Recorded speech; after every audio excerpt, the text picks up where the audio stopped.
पाहिजे। माझ्या माणसानं जो गुन्हा केला नाही त्या गुन्ह्याची शिक्षा आज भोगतोय आणि मला त्याच्यासाठी न्याय पाहिजे। आणि या न्याय अवस्थेमध्ये मी दर तारखेला इथं असताना देखील फक्त इथे तारीखावर तारीख भेटते, बाकी काही भेटत नाहीये। आम्ही तारखेवर तारीख करायची म्हणजे आम्ही स्वतः एसपी ऑफिसच्या समोर जाऊन भीक मागायची, तिथं उपोषण करायचं, याच्या पलीकडे काहीच नाहीये। तुम्हाला एक हे सगळं शो झालेला आहे की प्रत्येकावर अन्याय होतो आणि त्यांच्या घरचे येऊन उपोषणाला बसतात। उपोषण केलं की तुमचं साध्य होतं। मला फक्त एवढं म्हणायचं मुख्यमंत्र्यांना आणि उपमुख्यमंत्र्यांना की मला न्याय द्या। आणि ह्याच्यामध्ये जो आहे ना तो वाल्मिक कराड, त्याला एवढं सांगणं आहे की तू जे केलंय ना त्याचे येणं कर्म तुला भेटणार आहेत। आज तू प्रत्येकांचा लेकर बाळ वनवासाला लावलेले आहेत ना, तुझंही त्याच्यामध्ये खात्मा होणार आहे। हे बघ वाल्मिक कराड, तू एवढं लक्षात ठेव, कारण का तुझी त्या केसमध्ये नाव असताना देखील वाल्मिक कराड तुझं नाव कमी केलेलं आहे आणि ज्यांनी तुला साथ दिलेली त्या पोलिसांनी त्यांनाही हे कर्म चुकणार नाहीयेत।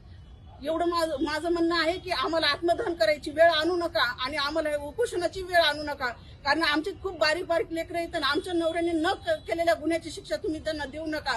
आणि प्रत्येक वेळेस तारखेवर तारीख, पैसा हा पाठीशी पूर्ण येणार नाहीये। न्याय द्या, न्याय देवतेला माझं एकच म्हणणं आहे की तुम्ही विचारपूर्वक न्याय द्या आणि न्याय करा, कारण दोषी जे नाहीयेत त्यांना तुम्ही दोषी बनवायला आणि जे दोषी आहेत ते मोकाट पोलिसांसोबत फिरतात, त्यांच्या सोबत बसलेले असते चहा पाण्याला, पण ते लोकांनी त्यांना ते अटक करत नाहीयेत।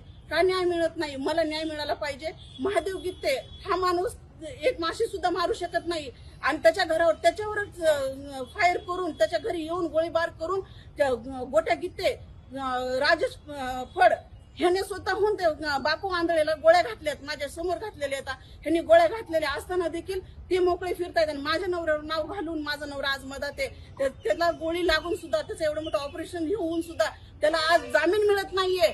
का जामीन मिळत नाही? का तर सगळं प्रशासन विकलं गेलेलं आहे। प्रशासनामुळे एवढं सगळं काय होतंय। मला फक्त न्याय पाहिजे। माझ्या नवऱ्याला आणि त्याच्या सोबतचे जेवढे आहेत त्यांना न्याय पाहिजे। माझं मुख्यमंत्र्यांना एवढंच म्हणणं आहे की तुम्ही डोळे उघडा। किती दिवस डोळे झाकून ठेवणार आहेत? प्रत्येक गोष्टीला तुम्ही डोळे झाकून बसताय। तुम्ही विचार करू नका फक्त की शासन प्रशासन हे दोन्ही तुमच्या हातात आहे। न्याय देण्याचं काम तुमच्याकडे आहे, तुम्ही न्याय द्या। एवढीच माझी विनंती आहे मुख्यमंत्र्यांना की आमच्या लेकर बाळ वनवासाला लावू नका, आमच्या लेकरा बाळांचा टळटळाट घेऊ नका, कारण का आम्ही खूप आशेनं तुमच्यापर्यंत येतो, बाकी कुठंच जात नाहीये। माझं मुख्यमंत्र्यांना एवढंच म्हणणं आहे की आज जे आमच्यावर अन्याय होतंय, ह्या अन्यायाला कधी न्याय मिळणार आहे? कारण हा अन्याय सहन करण्याची हद्द असते।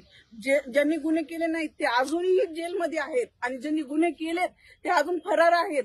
सगळ्या लोकांसमोर सोबत राहतात, पोलिसांसोबत राहतात, अजूनही ते त्यांच्या सोबत आहेत, तरी अजून आम्हाला न्याय नाही। तुम्ही न्याय कधी देणार आहेत? का आमचाही जीव गेल्याच्या नंतर न्याय देणार आहेत का? असं करून तुम्ही प्रत्येक अन्यायाच्या विरोधात जेवढे गेले तुम्ही त्यांचा जीव घेतलेला आहे। तुम्हाला फक्त ना फक्त ज्यांनी अन्याय केले तर त्यांना दोषी न ठरवता त्यांना फक्त त्यांच्या सोबत राहायचंय तुम्हाला। आणि आम्हाला जगायची इच्छा संपलेली आहे। आमच्या लेकरं बाळ आणि आम्ही एसपी ऑफिस समोर जाऊन आत्मदहन करणार आहेत। आम्हाला न्याय पाहिजे, बाकी याच्या पलीकडे काहीच नाही। लाडकी बहिणीचं काय मुख्यमंत्र्यांना सांगणार? लाडकी बहीण कशाची लाडकी बहीण? उगाच त्यांनी स्वतः निवडून येण्यासाठी सगळ्या गोष्टी राजकारणात उभं राहण्यासाठी एवढं केले। कशाच्या? प्रत्येक लाडकी बहीण विधवा होईली, अजून काय पाहिजे? प्रत्येक लाडकी बहीण विधवा होईली आणि त्या लाडक्या बहिणीला हा सांभाळणार आहे काय 1,500 रुपयामध्ये?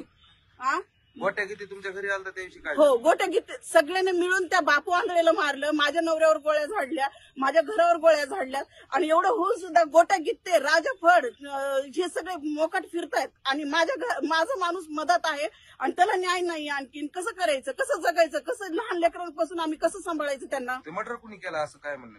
मर्डर ते राजा फडणं आणि गोट्या गित्तेनं केलेलं आहे।